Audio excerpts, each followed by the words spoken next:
ఇతని పేరు రాజేష్. ఇతను చేసిన ఒక మంచి పనికి 13 నెలలు జైల్లో పెట్టారంట. దీని బ్యాక్‌గ్రౌండ్ స్టోరీ ఏంటంటే వీళ్ళది మధ్యప్రదేశ్, భోపాల్. ఇతని ఆపోజిట్‌లో ఒక మహిళ హెల్త్ ఇష్యూస్‌తో ఇబ్బంది పడుతుంటే దగ్గరలో ఉన్న హాస్పిటల్‌లో తీసుకెళ్ళి జాయిన్ చేశాడు. తనేంటంటే హాస్పిటల్‌లో చనిపోయింది. పోలీసులొచ్చి ఇన్వెస్టిగేషన్ చేసినప్పుడు ఇతను కొంచెం భయంగా ఆన్సర్స్ చెప్పడం వల్ల పోలీసులు ఇతనే చంపేసాడేమో అనుకోని చెప్పి కోర్టుకి తీసుకెళ్ళి అక్కడి నుంచి జైల్లో వేసి 13 నెలలు జైల్లో ఉంచేశారు. జైల్లో అతను ఉంటుండగా కోర్టు చేసిన ఒక మంచి పని ఏంటంటే తన తరపున ఎవరు వాదించడానికి ఏ లాయరు లేరని చెప్పి కోర్టు ఒక లాయర్ని అసైన్ చేసింది. ఆ లాయర్తో ఇతను మాట్లాడేటప్పుడు ఇతను జరిగిందంతా చెప్పాడు.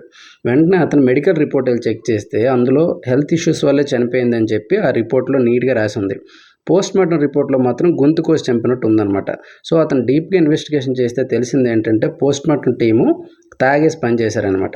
సో అందుకని ఇతని మీద వచ్చింది. ఇతను అరెస్ట్ చేసేసారు. ఇతను భయంతో బెంకుగా సమాధానం చెప్పడం ఇతనే చేశారని చెప్పి తీర్పిచ్చి జైల్లో వేసేశారు. ఫైనల్గా ఇతను రిలీజ్ అయ్యారు. బట్ ఇప్పుడు అతనికి ఎవరు వాల్యూ ఇవ్వట్లేదు. ఆ ఏరియాలో జాబ్ పోయింది.